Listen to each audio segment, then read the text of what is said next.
We all have that one coworker who loves to stir the pot, that is, create drama. They ask you questions like, what do you think about Israel and Palestine? What's your opinion on the boss's speech? These types of questions can get you in trouble because if you say the wrong thing, you might offend your boss, you might offend your other coworkers. Sometimes these are genuine questions, but sometimes it can feel like a trap. So in today's video, we're going to go over 2 strategies you can use to respond to these questions in a polite and professional way, even when the questions themselves may not be polite or professional. Strategy number 1, politely refuse to answer. Here are 7 phrases you can use to politely refuse to answer questions that make you feel uncomfortable.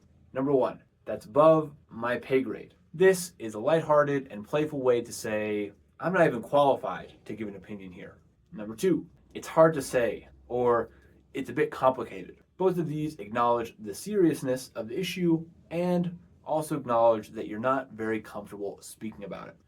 Number 3, I tried to stay out of politics, or I tried to stay out of office politics. This uses a general principle that you don't discuss politics at work as a way to avoid answering this difficult question.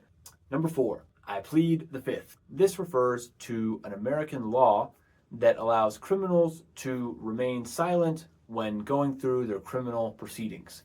Now, of course, it's not that serious in this situation, but in America, we often use this in a joking or tongue-in-cheek kind of way when we don't want to give our opinion because we're afraid our opinion might get us in trouble. So, if you have American colleagues, you can say, I plead the fifth. Number 5. This is such an important or delicate issue that I really don't feel comfortable speaking about it because I haven't had a lot of time to think it through correctly. Now, this is great because it shows you respect the seriousness of the issue and actually uses the seriousness of the issue as the reason you don't want to avoid it. It's like saying, I'm not avoiding the issue because I'm afraid. I'm avoiding the issue because it's very important, and I don't want to disrespect the issue by giving it some kind of halfway or improvised answer. And number 6, just be honest and say, I don't know. Strategy number 2. Now, if strategy number 1 doesn't work, or they ask you again and insist that you answer, you can go to strategy number 2. Now, strategy number 2 is what I call sitting on the fence. Sitting on the fence is an English idiom that means to take both sides. So here are some structures you can use to sit on the fence effectively. Structure number 1. On one hand, on the other hand. For example, on one hand, I see why people are upset. But on the other hand, I can also understand the company's perspective. So you see, here you acknowledged both points and their validity without taking a side. On one hand, give an opinion. On the other hand, give another opinion. Number 2, I see where both sides are coming from. This just means you can understand the perspective of both sides. This is a great way to begin your statement. I see where both sides are coming from.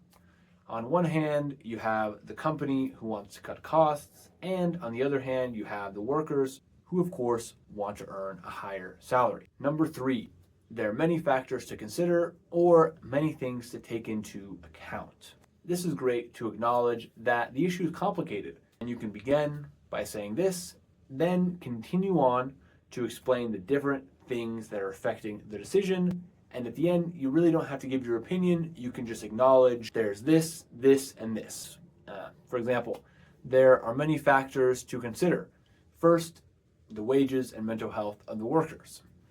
Second, the profitability and shareholder value generated by the company. And third, the overall synergy between workers, company, and our clients. One thing to keep in mind with the both sides strategy is only use this strategy when you know that there's a lot of people who support both sides. If the issue is controversial, but most people support one side, it's best to avoid this topic altogether, because if you start to give a both sides argument, people will assume that you support the less popular side. For example, in 2017, there was a violent protest between a group of far-right, kind of neo-Nazi types and counter-protesters.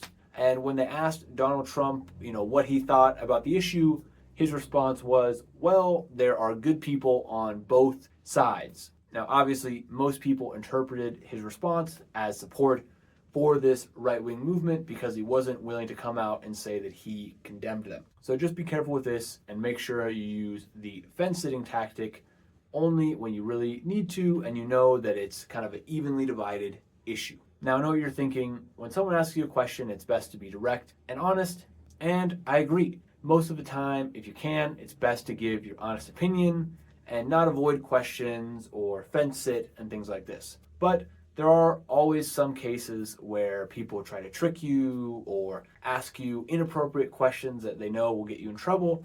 And that's when you can use these kind of avoidance tactic to get out of this sticky situation in a professional and polite way. I'm Grant with Business as Usual English. Thank you so much for watching. If you're interested in one-on-one or group professional English courses, so you can learn more phrases and nuance related to professional English, send me an email at grant@businessasusualenglish.com. And if you like the video, like, subscribe, and share it with a friend. I really hope this helped.